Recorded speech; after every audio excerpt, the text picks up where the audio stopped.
Terletak dekat dengan Danau Balaton yang megah dan hanya berjarak 85 km dari Budapest. Balaton Park Circuit adalah permata baru bagi dunia motorsport Hungaria.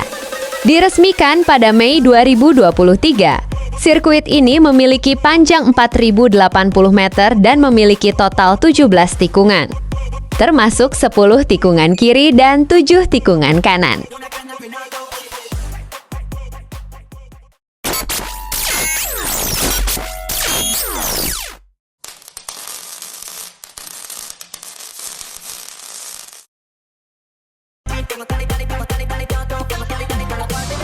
Minggu ini Veda Pratama akan bertolak ke Hungaria untuk melanjutkan seri kejuaraan Moto3 di Balaton Park.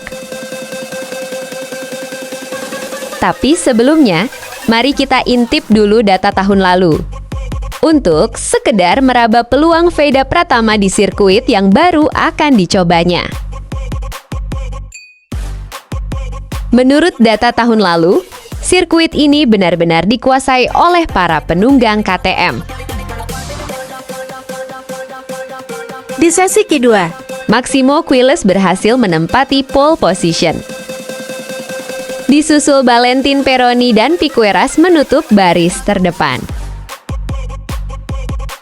Sedangkan penunggang Honda tercepat ditempati Adrian Fernandez di grid ke-9.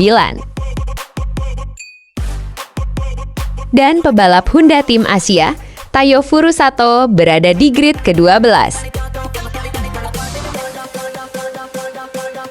Jika melihat selisih catatan waktu antara Massimo Quiles dan 13 pebalap di belakangnya tak sampai 1 detik. Hal itu mengindikasikan bahwa persaingan di kelas 1/4 liter di sirkuit ini memang sangat ketat.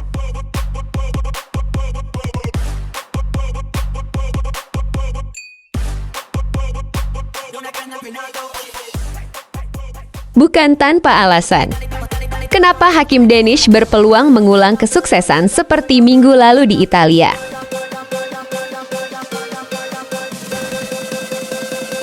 Danish memiliki basic data yang kompetitif dari pebalap sebelumnya. Sedikit improve setup motor sesuai gaya balapnya, bukan tidak mungkin dirinya akan mempunyai kecepatan yang sulit dilawan. Ditambah lagi, kepercayaan dirinya yang sedang bagus usai meraih podium pertama kalinya minggu lalu.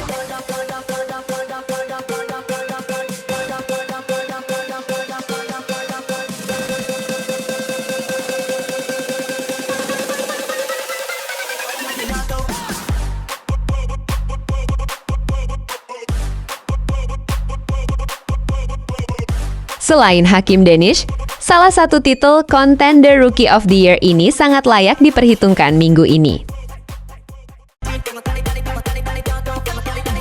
Kemenangan pertama di kejuaraan dunia Moto3 jelas masih menyisakan optimisme yang masih menyala. Pebalap bernomor 51 ini bisa jadi ancaman bagi juara bertahan di sirkuit Balaton Park, yakni Massimo Quiles. Ditambah dukungan teknis di tim elit seperti Red Bull KTM Ajo akan memberinya peluang untuk meraih hasil maksimal.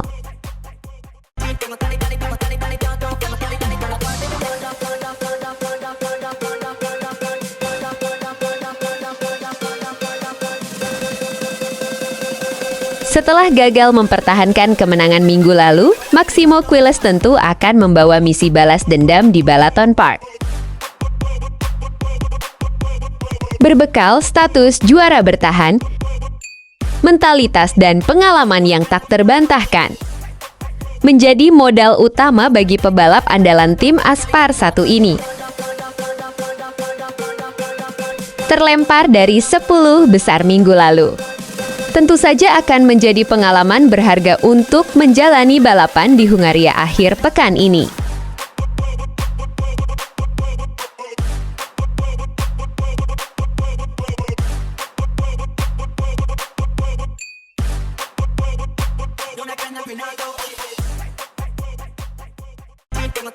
Terlepas dari dominasi KTM musim lalu, jika melihat trek lurus terpanjang sirkuit ini, Sepertinya sirkuit ini akan cocok untuk Honda maupun KTM.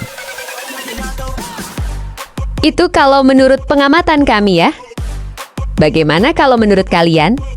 Silahkan tulis pendapatmu di kolom komentar.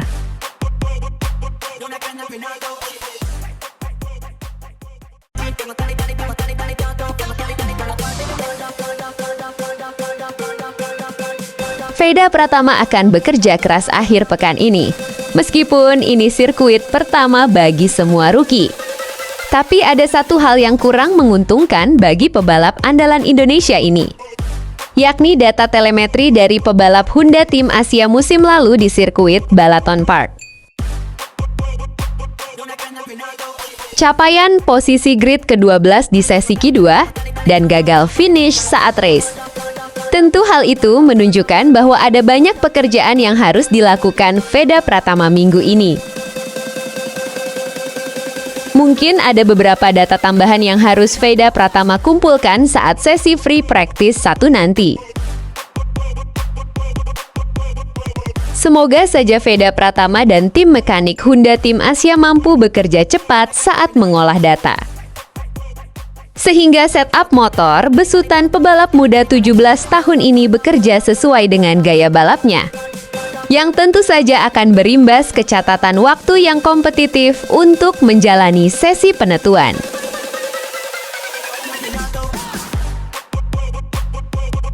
Selain itu juga, Veda Pratama harus tetap tenang dan tampil tanpa beban, menempatkan diri sebagai kuda hitam. Tentu akan jadi solusi untuk membuat dirinya lebih percaya diri saat menjalankan strategi di saat balapan. Jadi data setup dari pebalap terdahulu memang sedikit banyak akan berpengaruh ke performa para rookie. Semakin kompetitif data yang ditinggalkan, maka semakin mudah pebalap penggantinya akan menemukan setup terbaik sesuai gaya balapnya. Dan itulah yang terjadi minggu lalu, di mana Hakim Danish begitu kompetitif di Italia hingga meraih podium perdananya.